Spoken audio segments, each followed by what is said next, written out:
Jueves ya, pasado mañana comienza noviembre. Recordemos por favor nuestro trauma, el trauma nacional de los dos últimos noviembre con esto de las lluvias. Y a los que andaban protestando por un préstamo que se hizo para, entre otras cosas, combatir el cambio climático. Lo que pasa es que yo no sé qué pasa con la comunicación. O sea, a la gente, por favor, usted tiene que darle detalles, explicarles las cosas en detalles y volver y explicárselo. Y por diferentes vías. Eso del cambio climático, una cosa como aérea.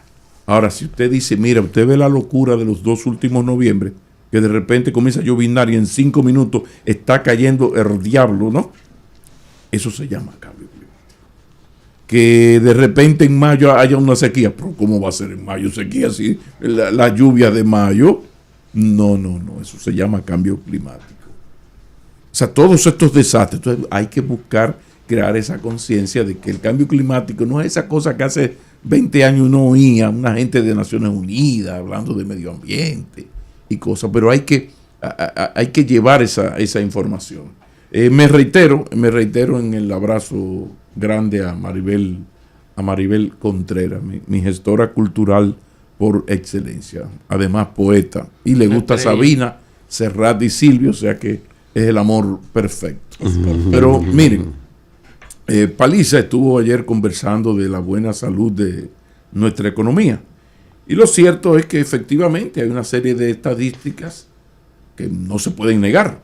O sea, por ejemplo, que somos el país de mayor crecimiento económico en América Latina. Esos son datos ni siquiera locales, sino datos refrendados por organismos internacionales, 6.6.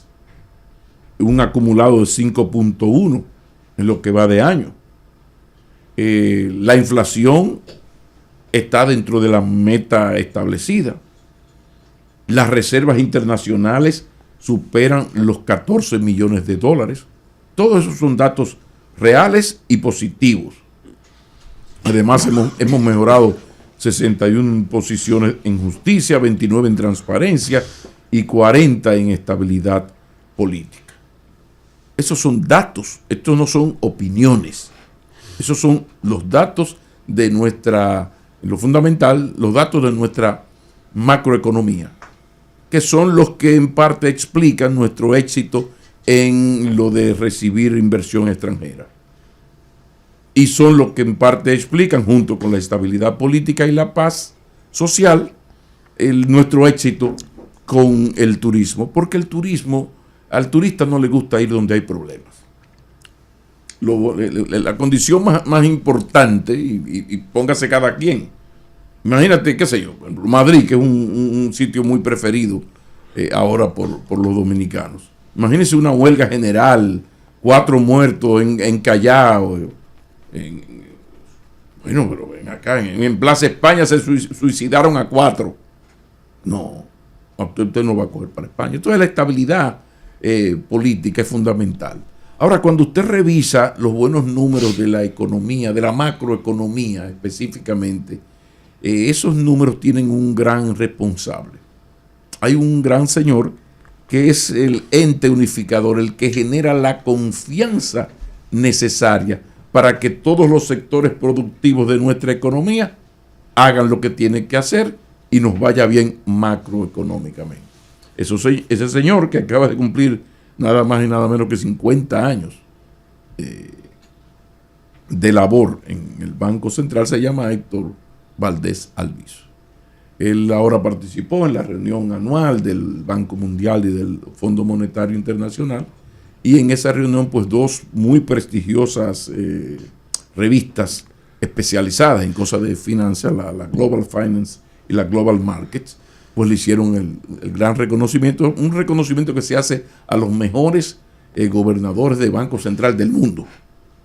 Entonces yo creo que es importante, cuando se están cantando los poemas a nuestra estabilidad macroeconómica, hacer un alto en el camino para reconocer a ese funcionario que tiene un don, primero lo de generar confianza, la vaina más difícil, la cosa más difícil. Uno de los grandes errores del presidente Mejía fue por chisme de cosas de partido y de cosas, no dejar a don Héctor Valdés Albizu. Y no le fue bien. Pero la cosa más difícil es usted tener en el Banco Central a un funcionario que el pueblo, la clase media, pero insisto, los sectores productivos no lo vean como un mandado del presidente de turno. Y resulta que sí, que el gobernador del Banco Central es gobernador porque lo quiso el presidente. Él lo ratifica, sí, pero Héctor Valdés Albizu, por sus éxitos en todos estos años, en más de un gobierno, por eso se vio tan feo Leonel polemizando con su gobernador del Banco Central. Muy feo, muy feo, muy feo, muy feo, muy feo. Y no gobernador de un mes. No, de sus gobiernos con ese. De 12 años. De 12 años, muy feo. Entonces, este señor se ha convertido en eso, y yo decía que hay un aspecto de generar confianza por un lado, sí, pero la gente, yo creo que es el único funcionario, porque hasta los presidentes de las altas cortes, en la medida en que el presidente casi siempre tiene mayoría en el Consejo Nacional de la Magistratura, primero lo tuvo el PLD, ahora lo tiene el PRM en el Congreso, aunque tú seas el presidente de la alta corte, siempre por abajo hay un cocorícamo, como de que te puso el presidente. Siempre hay un cocorícamo. Cariñito. Pero el caso de Fernández con las altas cortes. O sea, el poder que acumuló Fernández fue terrible. Y ahora lo tiene y lo va a seguir teniendo, porque ahora viene el tribunal, los del Consejo Nacional de la Magistratura, Luis Abinader. Porque cada gobierno, o sea, el presidente siempre, él busca la manera de controlar, no sé cómo va a ser ahora a partir de estas modificaciones, de controlar el Consejo Nacional de la Magistratura. Incluso Fernández metió al procurador precisamente para eso, tú recuerdas. Claro, ¿no? Tiene mayoría. Pero, insisto, sin embargo, hasta el presidente del Consejo, del Tribunal Constitucional, hay un dejo de que, bueno, espérate, pero el enemigo no será del presidente. Hay como ese cocorícamo, ¿no? Sin embargo, excepcionalmente, eso no pasa con don Héctor Valdés Albizu. Y, óyeme, y en la realidad es el presidente de la República que nombra al gobernador del Banco Central con una serie de cosas que lo sugiere, que sé yo qué. Pero en definitiva, a la Junta Monetaria. Que está para eso. Que la Junta. No. Claro. Sin embargo, este señor, después de 50 años, ha logrado una cosa sumamente difícil, que es que el pueblo y los sectores productivos lo vean como alguien como independiente. A él lo nombra Luis Abinader, a él lo nombraba Leonel Fernández, pero él no es un mandado de Leonel ni de Luis Abinader. Y el valor que tiene eso para generar respeto y credibilidad es del carajo. Pero ¿qué pasa? Que tanto el respeto como la credibilidad, ahí los millones no funcionan. O sea, no hay manera de que usted vaya a ningún supermercado, puede ser el Bravo, Nacional, a ningún supermercado, ni ninguna botica, farmacia. Hazme el favor, consígueme 5 millones de credibilidad que yo soy rico. No. Eso, a usted se le respeta por su conducta. Hay que irse a San Mateo, por sus hechos los conoceréis. Por sus hechos los conoceréis. O lo que decía Rafael Alberti, las palabras, los hechos sin palabras no son nada, son solo palabras. Las palabras sin hechos no son nada, son apenas palabras. Entonces yo quería hacer este alto en el camino para hacer este reconocimiento a Héctor Valdés Albizu, que lo que hay que ir pensando qué va a ocurrir, porque él tiene derecho a descansar y me imagino que en algún momento él va a salir de ahí. Que se ponga a pensar Luis Abinader, sobre todo el del 28, el que pueda ser presidente del 28, ¿qué vamos a hacer? Porque es sumamente difícil encontrar en el parnaso de los economistas dominicanos un hombre que reúna esa ese elemento de respeto y credibilidad e independencia, aunque en los hechos no sea así, e independencia del Poder Ejecutivo. Así que vaya este reconocimiento a don Héctor Valdés Alviso, ahora que el gobierno está cantándose sus mañanitas, que no debería, como decía Cristian, estar tan afinadito cantando sus logros y sus cosas en el momento en que, como tú acabas de decir, Cristian, es difícil, justo cuando tarde o temprano tú me vas a apretar por cualquier lado. Porque, qué sé yo, por ejemplo, los contribuyentes, siempre había su manera de truquear cosas más o menos ilegales, que eran como permitidas, porque como era más la sal que el chivo. Ahora, ¿qué pasa? Ahora viene un endurecimiento, que uno lo apoya, de parte de impuestos internos, de aduanas, de recaudar con la ley en la mano, pero aumentar las recaudaciones. ¿Y por qué el gobierno necesita hacer todo lo que la ley le permite para aumentar recaudaciones? O supuestamente, o no supuestamente. Nosotros somos un país que, a pesar de esos números macroeconómicos que yo acabo de mencionar, somos un país que tiene años cogiendo prestado para pagar intereses. ¿Ve qué vaina? Que usted gana 100,000 pesos y consume 110 todo en su presupuesto mensual. Y todos los meses tiene que ir donde un cuñado, en el caso nuestro, ir donde el que tiene más dinero, el único que tiene dinero, que es Julián. Mira, coño, hermano, consígueme algo, tal cosa.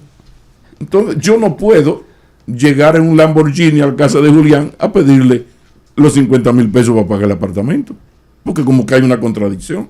Entonces ahí el gobierno, hay momentum. O sea, hay momentos. Ni que vaya a un lado, no importa, el resultado es el mismo. Negativa. No, pero que hay momentos donde se necesita presentar los buenos números. Y hay momentos donde usted tiene que ser como más moderado. Pero quería plantear eso. Ya estamos felices aquí, salvo Rosario, que no tiene que ver con eso, por este asunto de la licencia de conducir. Pero los apoyo. Este asunto de la licencia de conducir, yo me reitero, presidente, que el problema no es los 2 años, no. El problema es que en los países desarrollados, a partir de los 60, en el caso de España, yo decía, pues usted tiene que volver a pasar una serie de pruebas. Y eso es bueno.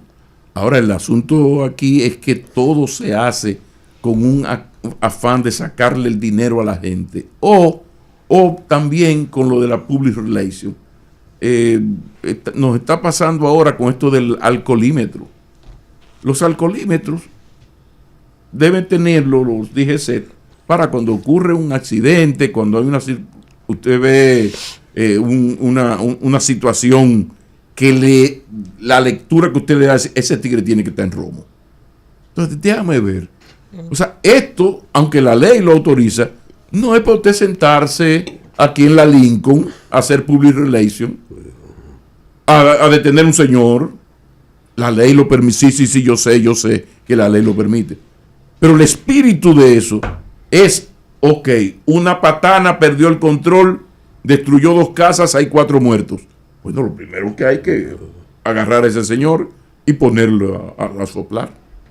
O sea, hay como las formas de hacer todo esto. Entonces, ¿qué pasa? El gobierno no se puede convertir en un gobierno de la reversa, de que toma una decisión y echo para atrás. Porque ahora dice Milton que eso lo va a resolver. Y yo no pongo en duda que lo va a resolver y que se va a organizar. Y ya el presidente dijo que ni él tenía claro eso y es verdad, eso uno no manejaba ese dato de los 65 años.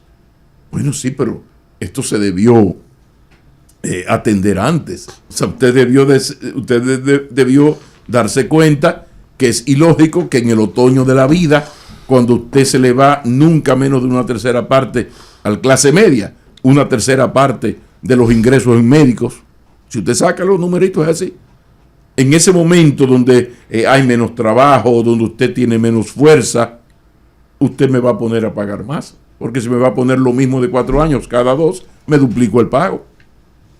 Todo lo contrario. Lo correcto sería que ya como usted entró a una época de retiro o semi-retiro, entiéndase, en relativa malaria, el gobierno diga, no, los señores después de 65 no son 2.900, nada más vamos a pagar 1.500, porque son unos señores. O sea, yo digo porque ya yo estoy cerca de eso y me va a pasar pronto eso, pero aquí con Cristian y con Julián y con Chico tienen ese inconveniente y yo los apoyo porque yo no estoy lejos de eso. No estoy lejos. Pero sí creo que están entrando llamadas desde Baní. El gobierno. Yo no me preocupo mucho por el tiempo. Sí. No sé qué pasa. El gobierno tiene que ser más cuidadoso y como que pensar más cada decisión. Cuando hablo del gobierno, digo los funcionarios, el gabinete, la presidencia, como irse más lento. Por ejemplo, fíjate esto que ha pasado con Carlos Pimentel. O sea, innecesario. Y ahí me acordé de Cristian con lo de el peligro de improvisar, que es una cosa buena, pero en esa improvisación a veces se dan datos que no había que darlo, porque te estás afectando tú mismo, ¿no? Pero creo que el gobierno que acaba de presentar tan buenos números macroeconómicos, que son ciertos y que son confirmados por organismos internacionales, y es verdad que estamos bien en todo eso, lo que significa que tenemos claro el problema de la reforma fiscal, el déficit fiscal y sobre todo la gran y terrible desigualdad social, más la crisis de la mala educación. Y de la educación, cuando digo mala educación, me refiero a la educación escolar, a la universitaria y la peor, a la educación en los hogares.